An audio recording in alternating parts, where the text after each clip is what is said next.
യേശുക്രിസ്തുവിൽ സ്നേഹം നിറഞ്ഞവരെ, തിരുവത്താഴത്തിലേക്ക് നിങ്ങളേവരെയും സ്വാഗതം ചെയ്യുന്നു. ആണ്ടുവട്ടം 18ാമത്തെ ആഴ്ച, വെള്ളിയാഴ്ച. തിരുസഭാ മാതാവ് ഇന്ന് നമുക്ക് ധ്യാനിക്കുവാനായി നൽകുന്ന തിരുവചനം മത്തായിയുടെ സുവിശേഷം 16-ാം അധ്യായം 24 മുതൽ 28 വരെയുള്ള തിരുവചനങ്ങളാണ്. എൻ്റെ പിന്നാലെ വരാൻ ആഗ്രഹിക്കുന്നെങ്കിൽ അവൻ സ്വയം പരിത്യജിച്ച് തൻ്റെ കുരിശുമെടുത്ത് എന്നെ അനുഗമിക്കട്ടെ എന്നൊരു വചനഭാഗമാണ് നാം ധ്യാനിക്കുക. ഇതിൽ വ്യക്തമാകുന്നത് യേശുവിനെ ആരൊക്കെയാണോ അനുഗമിക്കുവാനായിട്ട് ആഗ്രഹിക്കുന്നത് അവരുടെയൊക്കെ ജീവിതത്തിൽ പ്രശ്നങ്ങൾ കടന്നു വരും എന്നത് യാഥാർത്ഥ്യമാണ്. എന്നാൽ ക്രിസ്തുനാഥൻ പറയുന്നുണ്ട്, ആ പ്രശ്നങ്ങളൊക്കെ ഉപേക്ഷിക്കാനല്ല, മറിച്ച് ആ പ്രശ്നങ്ങളും ചുമന്നുകൊണ്ട് ക്രിസ്തുനാഥനെ അനുഗമിക്കുക എന്നാണ് പറഞ്ഞു വയ്ക്കുക. സാധാരണ നമ്മുടെയൊക്കെ ജീവിതം എടുക്കുമ്പോൾ നമ്മളിൽ പലരും പറയുന്ന ഒരു വാചകമാണ്, കർത്താവേ, എന്നിൽ നിന്ന് ഈ കുരിശെടുത്ത് മാറ്റണമേ എന്ന്. പല പ്രശ്നങ്ങളും വരുമ്പോഴും നമ്മൾ പറയുന്നതാണ്, എന്നിൽ നിന്ന് ഈ പാനപാത്രം എടുത്ത് മാറ്റണമേ എന്നൊക്കെ സാധാരണഗതിയിൽ പറയാറുണ്ട്.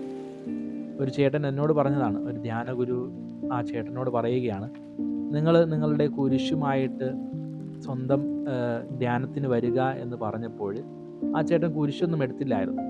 അപ്പോൾ ആ ചേട്ടനോട് വൈദികൻ ചോദിച്ചപ്പോൾ ആ ചേട്ടൻ തൻ്റെ ഭാര്യയെ ചൂണ്ടിക്കാണിച്ചുകൊണ്ട് പറഞ്ഞു, ഇതാണ് എൻ്റെ കുരിശെന്ന് പറയുന്ന ആ ഒരു ചിന്ത. തമാശയ്ക്കാണ് പറയുന്നത് എങ്കിലും യേശുക്രിസ്തു നമ്മളോട് പറഞ്ഞത് ഇങ്ങനെ ആരെയും കുറ്റപ്പെടുത്താനല്ല, മറിച്ച് ആ പ്രശ്നങ്ങളും കൊണ്ട് ക്രിസ്തുനാഥനെ പിൻചെല്ലുക എന്നാണ് കർത്താവ് പറഞ്ഞു വയ്ക്കുക. നമ്മുടെയൊക്കെ ജീവിതത്തിൽ ഒത്തിരി പ്രശ്നങ്ങൾ കടന്നു വരാറുണ്ട്. കടന്നു വരുമ്പോൾ പോലും ആ വരുന്ന പ്രശ്നങ്ങളെ നാം സ്വീകരിക്കണം. സ്വീകരിച്ചുകൊണ്ട് സ്വീകരിച്ച ആ പ്രശ്നങ്ങളുമായിട്ട് യേശുവിൻ്റെ അടുക്കിലേക്ക് ചെല്ലണമെന്നാണ് കർത്താവ് പറഞ്ഞത്. ഇന്നത്തെ പ്രതിവചന സങ്കീർത്തനത്തിൽ അത് വ്യക്തമാകുന്നുണ്ട്. മുറിവേൽപ്പിക്കുന്നതും സുഖപ്പെടുത്തുന്നതും ഞാൻ തന്നെ എന്നാണ് ദൈവം പറഞ്ഞു വയ്ക്കുക.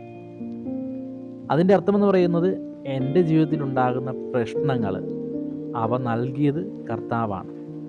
എന്നാൽ അവ നൽകുവാനുള്ള കാരണം കർത്താവിങ്കിലേക്ക് ഞാൻ കൂടുതലായിട്ട് അടുക്കുവാൻ വേണ്ടിയിട്ടാണ്. എന്നാൽ നമ്മളിൽ പലരും ആ ഒരു ചിന്ത മാറ്റിവെച്ചുകൊണ്ട് കർത്താവ് എന്നെ ദ്രോഹിച്ചു, കർത്താവ് എന്നെ അനുഗ്രഹിച്ചില്ല, കർത്താവ് എന്നിൽ നിന്ന് പിണങ്ങി നിൽക്കുന്നു എന്നൊക്കെ ചിന്തിച്ചുകൊണ്ട് ദൈവത്തിൽ നിന്ന് അകന്നു പോകുന്ന പല ആളുകളെയും കാണുവാൻ സാധിക്കും. ക്രിസ്തുനാഥൻ പറയുന്നത് അപ്രകാരമല്ല.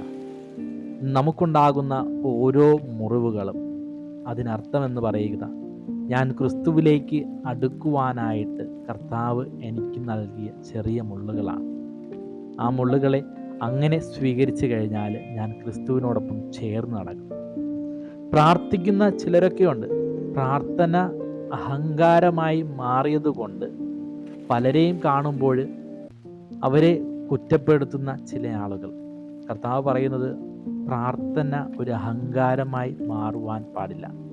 പ്രാർത്ഥിക്കാൻ അറിയാവുന്നവർ അറിയാത്തവരെ കൂടെ ചേർത്ത് പിടിക്കുക എന്നാണ്. പലർക്കും അത് സാധിക്കുന്നില്ല. ഞാൻ പ്രാർത്ഥിക്കുന്നവനാണ് എന്ന് അഹങ്കാരത്തോടു കൂടെ ജീവിക്കുന്നുണ്ട്. കർത്താവ് പറയുന്നുണ്ട്, മുറിവുകൾ എല്ലാം തന്നെ എടുത്തുകൊണ്ട് എൻ്റെ പിന്നാലെ വരട്ടെ എന്നാണ്.